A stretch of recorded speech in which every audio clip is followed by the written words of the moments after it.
امریکی انٹیلیجنس کی تازہ رپورٹ کے مطابق 2 ہفتوں سے جاری شدید بمباری کے باوجود ایران کی حکومتی ڈھانچہ تاحال مستحکم ہے اور عوامی کنٹرول برقرار ہے۔ 28 فروری 2026 کو شروع ہونے والی اس جنگ کے پہلے ہی روز سپریم لیڈر آیت اللہ خامنہ ای کی شہادت کے بعد ایران کی مذہبی قیادت نے غیر معمولی اتحاد کا مظاہرہ کیا ہے۔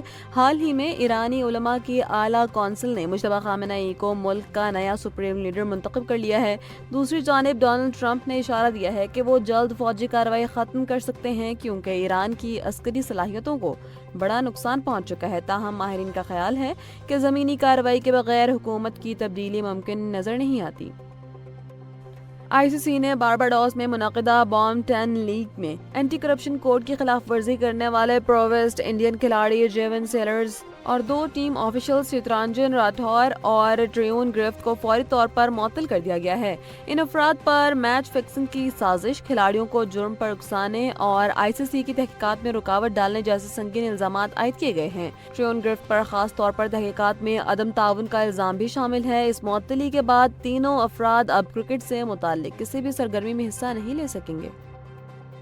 عراق کی بندرگاہوں میں قیصر سے تیل لوڈ کر کے روانہ ہونے والے ایک غیر ملکی ٹینکر کو ایرانی کشتیوں نے دھماکہ خیز مواد سے نشانہ بنایا، جس کے نتیجے میں جہاز شعلوں کی لپیٹ میں آ گیا۔ عراق کی جنرل کمیٹی برائے پورٹس کے سربراہ فرحان الفردوسی کے مطابق یہ واقعہ عراقی ساحل سے 30 میل دور پیش آیا، جس میں عملے کا ایک رکن ہلاک ہو گیا جبکہ 38 افراد کو بچا لیا گیا ہے۔ اس حملے کے بعد آئل رپورٹ پر تمام آپریشنز مکمل طور پر معطل کر دیے گئے ہیں۔ تاہم تجارتی بندرگاہوں پر کام معمول کے مطابق جاری ہے۔ حکام ابھی بھی لاپتہ افراد کی تلاش کے لیے سرچ آپریشن کر رہے ہیں۔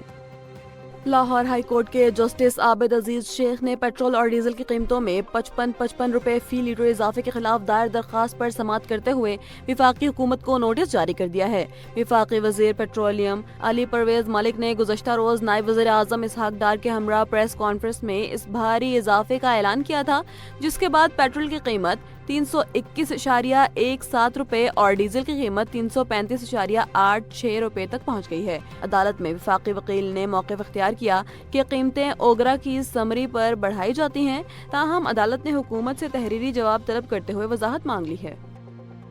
عراق میں بحری جہازوں پر حملے کے بعد سعودی عرب، کویت، قطر اور متحدہ عرب امارات نے متعدد ایرانی میزائلوں اور ڈرونز کو فضا میں ہی تباہ کرنے کا دعویٰ کیا ہے۔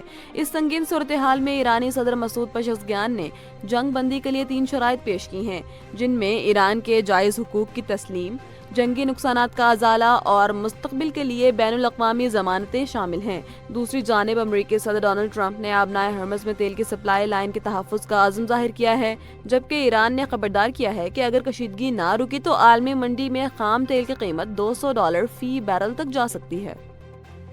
پاکستان، سعودی عرب، ترکیہ، قطر اور مصر سمیت 8 مسلم ممالک نے اسرائیل کی جانب سے مسجد اقصی کی مسلسل بندش اور عبادت گزاروں کی نقل و حرکت پر پابندیوں کی شدید مذمت کی ہے۔ مشترکہ اعلامیہ میں واضح کیا گیا ہے کہ اسرائیل کو مقبوضہ یروشلم یا وہاں کے مقدس مقامات پر کوئی خود مختاری حاصل نہیں اور یہ اقدامات بین الاقوامی قوانین کی کھلی خلاف ورزی ہیں۔ دوسری جانب اسرائیل نے ایران کے ساتھ جاری کشیدگی اور سیکیورٹی خدشات کو ان پابندیوں کا جواز قرار دیا ہے۔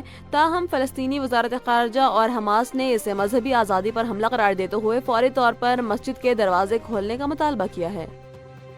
دبئی پولیس نے ایک برطانوی شہری کو ایرانی میزائلوں کی فوٹیج بنانے کے الزام میں حراست میں لے کر تحقیقات کا آغاز کر دیا ہے۔